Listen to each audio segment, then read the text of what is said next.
नमस्कार, स्वागत है आप सभी का। मैं हूं आपके साथ विपिन कुमार शर्मा और इस क्लास में हम पढ़ रहे हैं राजस्थान का करंट अफेयर्स।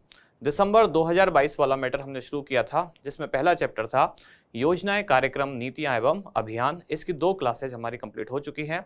आज इस चैप्टर की यानी कि योजनाएं, कार्यक्रम, नीतियां और अभियान की ये तीसरी और आखिरी क्लास है। इसके बाद फिर अगला चैप्टर शुरू करेंगे। तो शुरुआत करते हैं क्वेश्चन के साथ। देखते हैं पहला क्वेश्चन क्या है। एक्सटेंसिव एक्सप्लोरेशन कार्यक्रम का संबंध किस क्षेत्र से है? इसमें 2 शब्द आए हैं, दोनों अंग्रेजी के हैं। Extensive, exploration. अगर आप इन दोनों शब्दों का अर्थ जानते हैं तब आप ऑप्शन में से कोई ना कोई जरूर चुन सकेंगे। ऑप्शन क्या है? खनन क्षेत्र, पर्यटन क्षेत्र, शिक्षा या कृषि। एक्सटेंसिव शब्द का मतलब क्या होता है कि बड़े स्तर पर, व्यापक स्तर पर, और एक्सप्लोरेशन यानी कि अन्वेषण, खोजना, किसी चीज को पता लगाना, ढूंढना।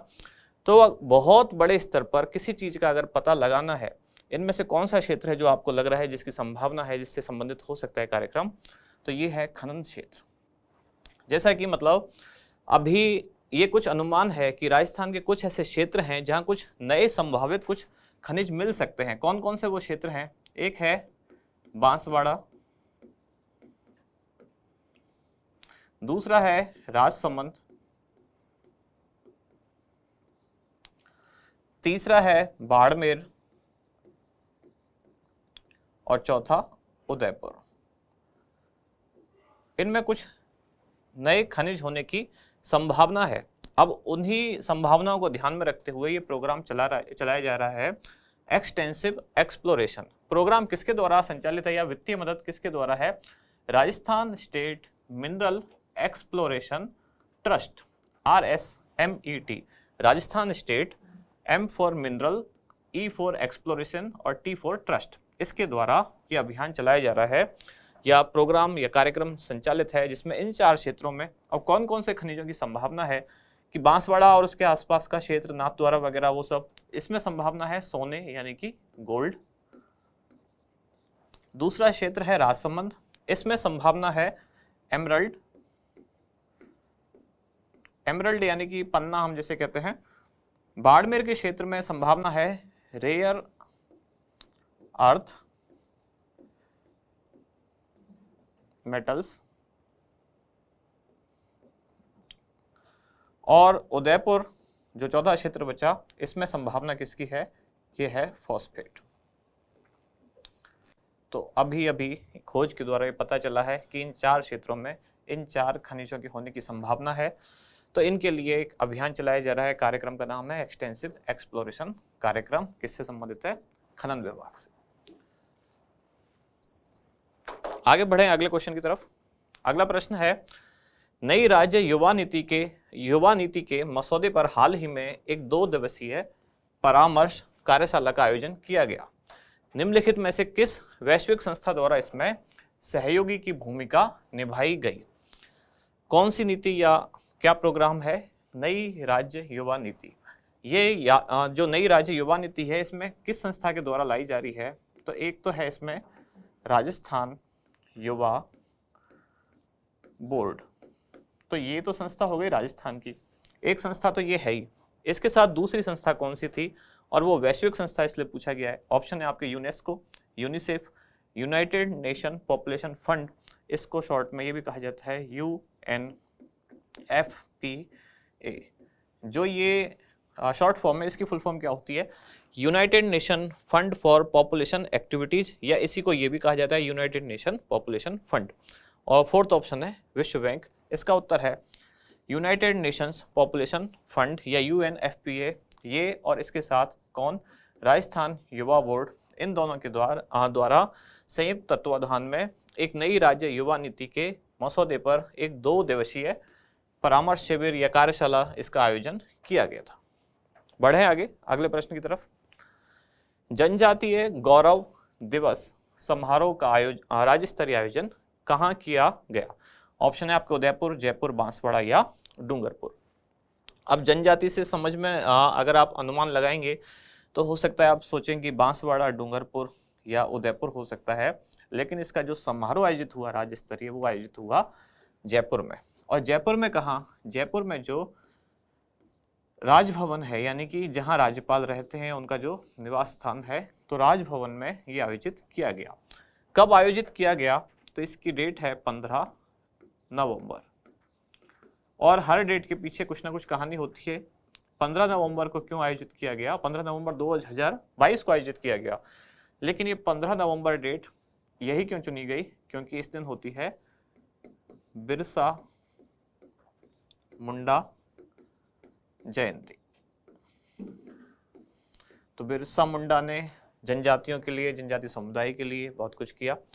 बिरसा मुंडा के बारे में आपने पढ़ा भी होगा इतिहास में। तो इसीलिए इनकी जयंती के अवसर पर ही, यानी कि 15 नवंबर को राज्य स्तरीय एक समारोह का आयोजन किया गया। नाम दिया गया जनजातीय गौरव दिवस। कहाँ? राजभवन जयपुर में इसका आयोजन किया गया। ठीक है, बढ़ते हैं आगे अगले क्वेश्चन की तरफ। अगला प्रश्न है, साउथ एशिया के सबसे बड़े पब्लिशिंग यानी कि प्रकाशन पब्लिशिंग कॉन्क्लेव एक सम्मेलन जो कहाँ, जिसका नाम क्या है? जयपुर बुकमार्क। ये सम्मेलन का नाम है जयपुर बुकमार्क। इसका 9वां संस्करण आयोजित किया गया। आपसे पूछा गया है कि विषय क्या था, थीम क्या थी, किस विषय पर आधारित होगा। ये अभी आयोजित हुआ नहीं है, ये अब होने वाला है। और कब होने वाला है? तो जनवरी 2023 में। और फिलहाल इसकी डेट क्या रखी गई है? 19 से 23 जनवरी अब आयोजित होने वाला है। इंपॉर्टेंट क्यों है? क्योंकि साउथ एशिया यानी कि दक्षिण एशिया का सबसे बड़ा ये प्रकाशन कॉन्क्लेव या पब्लिशिंग कॉन्क्लेव है। इसकी थीम क्या रखी गई है? ऑप्शन है आपके, पुस्तकों का संसार एवं व्यापार, अनुवाद की कला एवं बिजनेस, डिजिटल पुस्तकों का भविष्य या फिर बदलते परिदृश्य में पुस्तकों की भूमिका। इसका उत्तर है अनुवाद की कला एवं बिजनेस। इस थीम पर आधारित सम्मेलन का आयोजन किया गया। जयपुर बुकमार्क उसका नाम रखा गया और आयोजन भी जयपुर में ही हुआ। वैसे तो सिंपल सा समझ आता है कि जयपुर बुकमार्क नाम है तो जयपुर में ही आयोजन है, लेकिन हमेशा ऐसा नहीं भी होता है कि जरूरी नहीं शहर के नाम पर हो तो उसी शहर में आयोजन हो।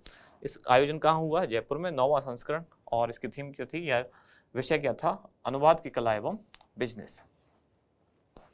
अगला क्वेश्चन, जयपुर के जवाहर कला केंद्र में आयोजित मृगनयनी एग्जीबिशन उत्सव का आयोजन निम्नलिखित में से किस राज्य के शासन एवं ग्रामोद्योग विभाग द्वारा किया गया?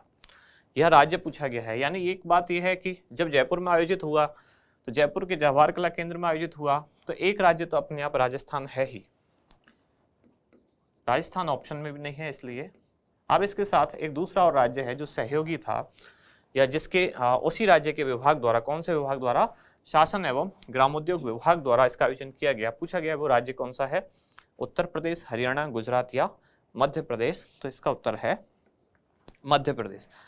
मध्य प्रदेश सरकार के ही जो विभाग है, कौन सा? शासन एवं ग्रामोद्योग विभाग। और ये राजस्थान सरकार के साथ मिलकर, यानी कि जवाहर कला केंद्र जयपुर में इन्होंने इसका आयोजन किया, जिसका उद्देश्य क्या था? जो दोनों राज्यों की संस्कृति है उसका, कला और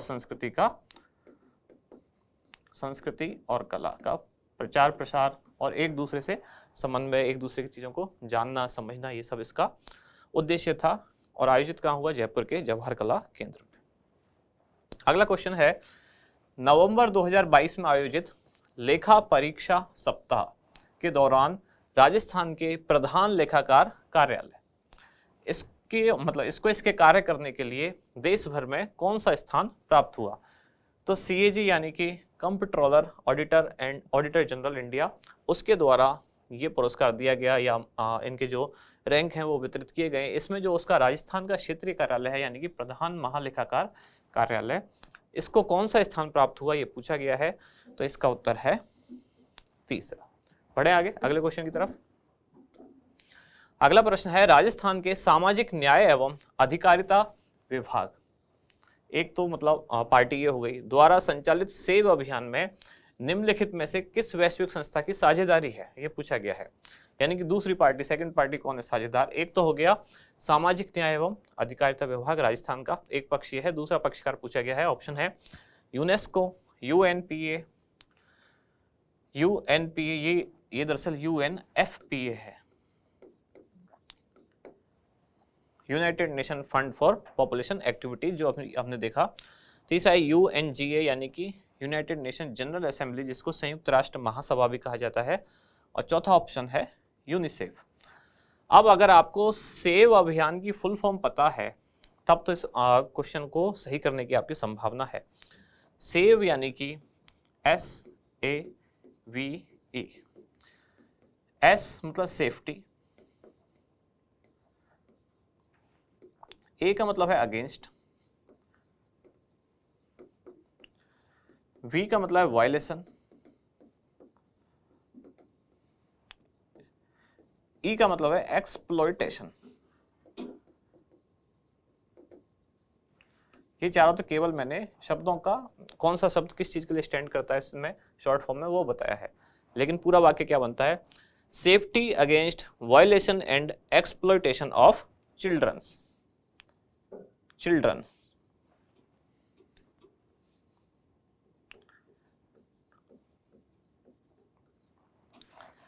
safety against violation and exploitation of children यानी कि बच्चों की सुरक्षा के लिए एक अभियान चलाया गया। और ये कहाँ संचालित है? अभी ये पायलट प्रोजेक्ट के तौर पर यानी कि ट्रायल के तौर पर कहाँ? अलवर जिले में।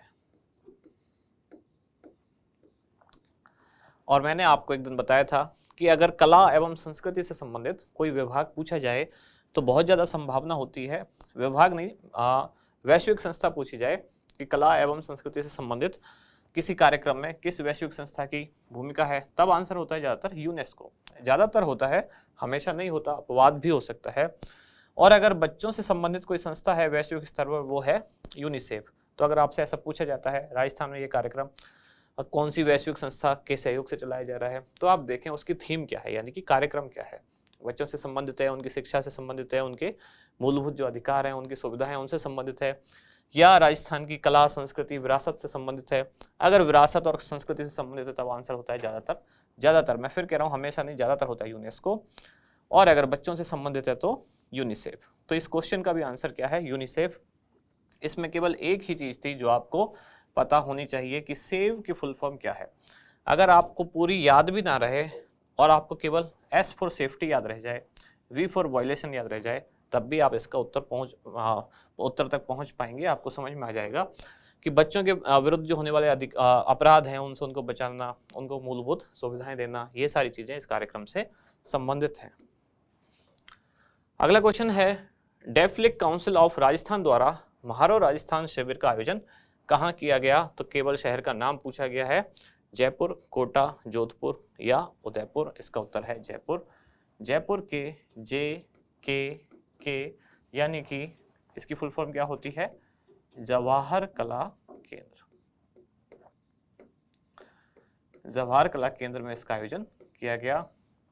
इसमें जर्मन स्कूल ऑफ आर्ट्स के जो विद्यार्थी हैं उन्होंने यहाँ पार्टिसिपेट किया और राजस्थान के जो लोक कलाकार हैं उनके साथ उन्होंने राजस्थान की कला संस्कृति विरासत इस सब के बारे में जाना।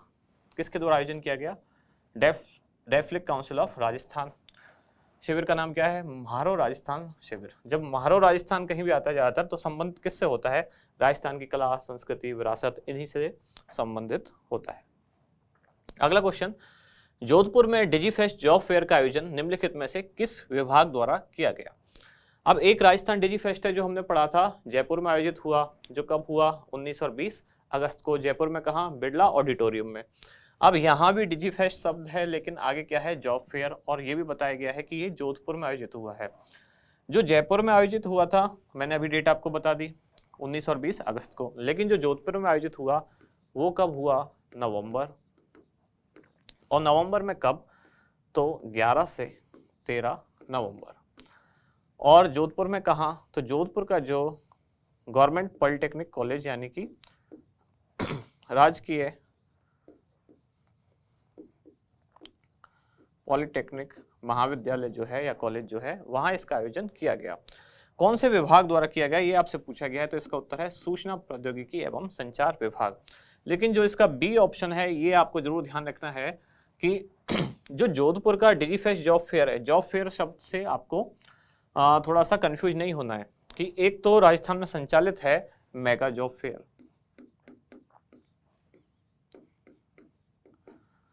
मेगा जॉब फेयर क्या है? ये जयपुर से शुरू हुआ था, सबसे पहले जयपुर में आयोजित हुआ, जयपुर के बिरला ऑडिटोरियम में। उसके बाद राज्य सरकार ने घोषणा की कि अब राजस्थान के हर जिले में जॉब फेयर आयोजित किए जाएंगे। अभी भी प्रेजेंटली भी कहाँ चल रहा है, उदयपुर में चल रहा है एक मेगा जॉब फेयर। इससे पहले कहाँ था, तो इससे पहले सिरोही में हुआ, उससे पहले बीकानेर में भी हुआ, उससे पहले जयपुर में हुआ।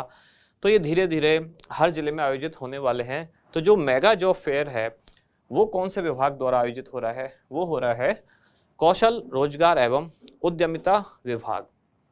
लेकिन अगर शब्द आ जाए डिजी फेस्ट, तो चाहे जयपुर वाला डिजी फेस्ट हो जो कि 19 और 20 अगस्त को आयोजित हुआ, या जॉब फेयर डिजी फेस्ट जो जोधपुर का हो, दोनों के लिए कौन सा विभाग है, सूचना प्रौद्योगिकी एवं संचार विभाग। क्लियर, कंफ्यूज ना हो। आगे बढ़ते हैं अगले क्वेश्चन की तरफ। यह है मत्स्य उत्सव 2022 का आयोजन निम्नलिखित में से किस विभाग द्वारा किया गया। अब मैं ये भी पूछ सकता था कि ये आयोजित कहाँ हुआ, लेकिन मैंने पूछा नहीं। उसका कारण ये है क्योंकि आप में से ज़्यादातर लोग जानते हैं कि मत्स्य देश जो महाजनपद काल का है, मत्स्य नगर या मत्स्य देश या जो भी इससे संबंधित मत्स्य से संबंधित जानकारी है, वो कौन सा क्षेत्र है, तो वो अलवर है। आप ज़्यादातर लोग ये चीज़ जानते ही होंगे, इसलिए मैंने ये नहीं पूछा क्वेश्चन में कि कहाँ आयोजित हुआ, पूछा है कि विभाग कौन सा है। तो एक चीज़ मैंने आपको बताई थी कि राजस्थान के पर्यटन को प्रमोट करने के लिए राजस्थान सरकार के पर्यटन विभाग द्वारा अलग अलग क्षेत्रों में, अलग अलग जिलों में अलग अलग महोत्सव आयोजित किए गए। जैसे कल हमारे क्वेश्चन में था वागड़ महोत्सव, या ऐसे पहले हमने पढ़ा थार महोत्सव, या उससे पहले थार महोत्सव, वागड़ महोत्सव, उससे पहले आभानेरी महोत्सव, कोटड़ा महोत्सव। ऐसे बहुत सारे महोत्सव हैं जो किसके द्वारा आयोजित हैं, पर्यटन विभाग द्वारा।